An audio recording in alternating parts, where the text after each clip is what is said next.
अस्सलामु अलैकुम वरहमतुल्लाहि वबरकातुहू नहमदुन व सल्ली अला रसूलिहिल करीम अम्मा बाद। हुकूमत और इमारत की ज़िम्मेदारी समाज की अहम तरीन ज़रूरत है। अमीर और हाकिम के सलाह व फसाद पर पूरे मुआशरे का सलाह व फसाद मौकूफ़ होता है। हाकिम अगर ठीक है तो सब ठीक रहेंगे, और अगर हाकिम ही मुफसिद और रिश्वतखोर हो तो फिर मुआशरे से रिश्वत और फसाद को नहीं मिटाया जा सकता। तो आप समझे गए होंगे कि आज मैं किस टॉपिक पर बात करने वाली हूँ। नबी करीम सल्लल्लाहु अलैहि वसल्लम हमारे नबी भी थे और हाकिम भी थे। हुकूमत तन्हा नहीं की जा सकती, इसके कारोबार और निज़ाम के लिए आदमी की ज़रूरत होती है। लोग मुख्तलिफ मिजाज के होते हैं, अमीन भी होते हैं और ख़ाइन भी होते हैं। अमीर का काम ये है कि हम एक का मुहासबा करें ताकि जुल्म और ख़यानत का दरवाज़ा ना खुलने पाए। लीजिए, आज मैं आपके साथ नबी करीम सल्लल्लाहु अलैहि वसल्लम का एक अहद मुबारक का एक वाक़या शेयर कर रही हूँ। ज़कात वसूल करने के लिए रसूलुल्लाह सल्लल्लाहु अलैहि वसल्लम सहाबा इकराम रज़ी अल्लाह अन्हु को मुख्तलिफ इलाकों में भेजा करते थे। एक मरतबा आपने एक शख्स को भेजा जिसको लोगों ने इब्नुल तबैया कहते थे। जब वो वापस आया तो नबी सल्लल्लाहु अलैहि वसल्लम से कहा कि ये माल आपका है और ये मुझे हदिया और तोहफा में मिला है, लिहाजा ये मेरा है।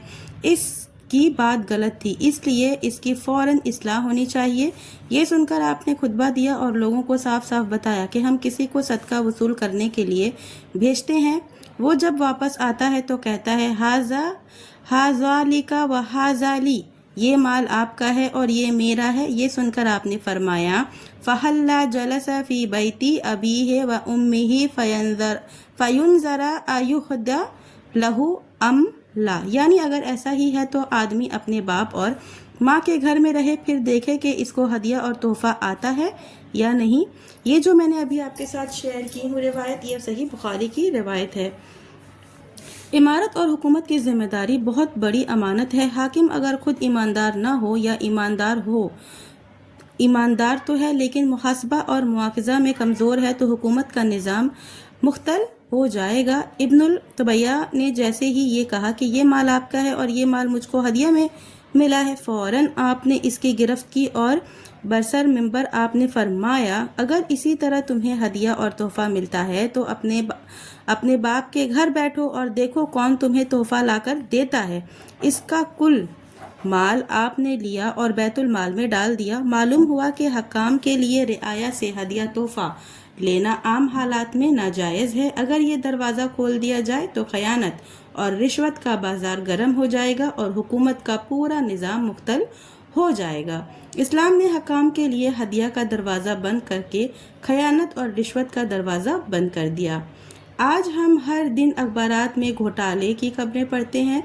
घोटाले में मुलव्विस हजरात अवामी सतह के लोग नहीं होते, बल्कि कोई एमएल, कोई एमपी, कोई वज़ीर, कोई साबिक वज़ीर होता है। घोटालों पर असेंबली और पार्लियामेंट में बहसें होंगी, हंगामे होंगे। हंगामों की वजह से 2-3 हफ्ता पार्लियामेंट की कार्रवाई ठप हो जाएगी, लेकिन सबके बावजूद घोटालों में इजाफा ही होता जा रहा है, कमी का नामो निशान नहीं है। रिश्वत मुआशरे का एक नासूर है। रिश्वत की बीमारी जिस मुआशरे में घुस जाएगी उसमें इंसाफ कभी हो ही नहीं सकता। रिश्वत की बुनियाद पर रात को दिन और दिन को रात बनाना बहुत आसान है। आज हम अदालतों से इंसाफ को तरस रहे हैं। कितने ऐसे मजलूम हैं जो जालिम की सज़ा काट रहे हैं, कितने ऐसे जालिम हैं जो मजलूम जैसी हमदर्दी के मुस्तहिक बने हैं। सरकारी ऑफिसों का कोई काम रिश्वत के बगैर हो ही नहीं सकता। हुकूमत हर तरह चेतावनी देती है, रिश्वत लेना देना हर जुर्म है, लेकिन जिस कुर्सी के ऊपर चेतावनी की ये तख्ती लगी होती है, इसी कुर्सी पर बैठने वाला शख्स रिश्वत लिए बगैर कोई काम करता ही नहीं है। घोटालों का मामला हो या रिश्वतखोरी का, ये वही लोग करते हैं जिनके हाथों में हुकूमत की लगाम है। अहद वज़ारत और इख्तियारात सौंपते वक्त अहद कराया जाता है, कस्में खिलाई जाती हैं, जिसका मतलब ये होता है कि एक बहुत बड़ी अमानत आपके सुपुर्द की जा रही है। आपकी रियाया की खैर ख्वाह की और हमदर्द होंगे। आपकी ज़ात से हुकूमत और आवाम को फ़ायदा पहुंचना चाहिए, न कि नुकसान, लेकिन मामला इसके बरअक्स होता है। इसकी वजह यह है कि नीचे से ऊपर तक अमानत का फुकदान है, रिश्वतों और ख़यानतों का बाजार गर्म है। कौन किसका मुहासबा करे। یہ ٹاپک اس لیے ضروری تھا کیونکہ آج کل جو SRA وغیرہ چل رہا ہے، اس سے آج کل کا جو معاشرہ ہے، جب ہم کسی کو بھی اپنی رعایا کا حاکم بناتے ہیں تو ہمیں بھی سوچنا سمجھنا چاہیے. خیر یہ کسی ایک انسان کے بس کا تو ہے نہیں. آج میں آپ کو ایک اور واقعہ سنا رہی ہوں جس سے آپ اندازہ کر سکتے ہیں کہ کرسیاں کنبہ پروری کرنے اور عوام کو لوٹنے کے لیے نہیں دی جاتی بلکہ ان کی خدمت کے لیے دی جاتی ہے. حضرت عمر رضی اللہ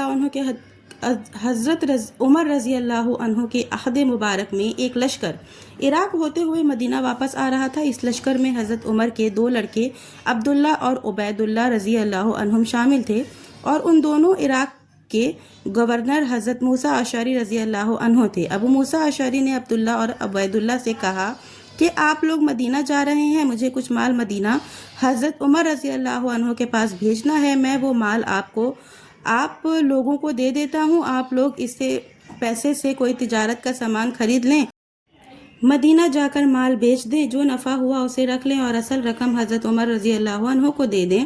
ان لوگوں نے کہا ٹھیک ہے. پیسہ لیا اور مال خریدا، سامان تجارت لے کر مدینہ آئے، سامان بیچ کر نفع رکھ لیا اور اصل رقم حضرت عمر رضی اللہ عنہ کو دینے گئے. حضرت عمر رضی اللہ عنہ کو پہلے ہی پتہ لگ گیا تھا کہاں نفع کہاں ہے، وہ بھی لاؤ، سب بیت المال میں جمع ہوگا. حضرت عمر رضی اللہ عنہ نے کہا لشکر میں اور لوگ بھی تھے، کسی کو مال کیوں نہیں دیا گیا؟ تم خلیفہ وقت کی اولاد ہونے کا فائدہ اٹھاؤ گے. غور کریں، یہ کسی غیر کا معاملہ نہیں ہے، اپنے حقیقی بیٹوں کا معاملہ ہے.